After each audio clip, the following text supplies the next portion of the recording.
Hi, I'm Kendra. What I wanted was a stronger relationship with God and with Jesus. I had hit this point where I wanted to continue that growth.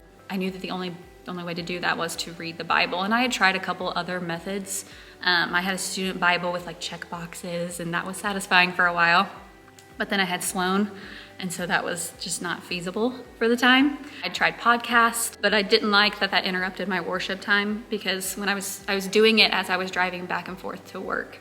And so I stuck with it for a little bit, but then I would go back to music for a little bit, and then I'd kick back to the podcast, and then I found myself just, going back towards worship music during that time. December of 2023, I had seen Tara posted about it, was talking about, hey, if you're following along with me, and kind of gave a little synopsis of what the Bible recap was. I just jumped on it. So I didn't wait till the beginning of the year, and I finished, September of 2024 this year. So I'm curious to kind of actually go through the Bible recap on January 1, because it'll kind of line up a little bit better, just because they're like, hey, it's Christmas. And it's like, no, it's actually end of July, beginning of September for me, but all right. And I'd seen a few different people were doing the Bible recap. I had seen that they were doing it in the morning time, and that just wasn't feasible for me. So I actually did the Bible recap at nighttime after I got, the kids settled down into bed, and that's when I would do it. So when I started using it, I went on the YouVersion app, and that's where I found it there.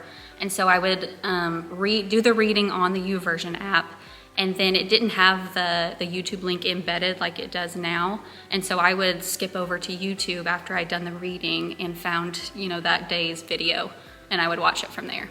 I just love the way that she pulled out information, because sometimes when you're reading through, I know Leviticus gets hit every time in these videos, but when you read through Leviticus, it's like there's so many things that you're reading through.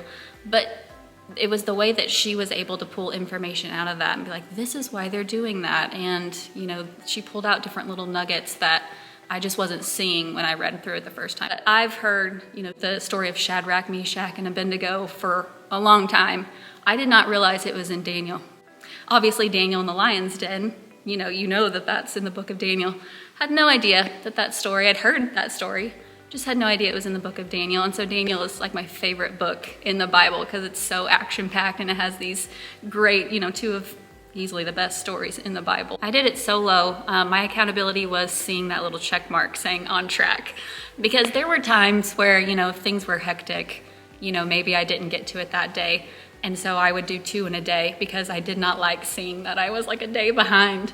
And so I had to make myself on track. So I would do 1 in the morning and kind of get that in there, and then do my regular routine at nighttime. Another thing I liked was when I read through the Gospels, because it is, there's some repetitiveness to it, but I also love the human nature behind it, because they would report similar stories and be like, there's 14 vases and there's 17 vases, and be like, there was some vases in this story. So I just really loved, you could tell that, humans actually wrote, those books, because it's like from their perspective, and maybe a couple minor details are wrong, but like the important stuff was there.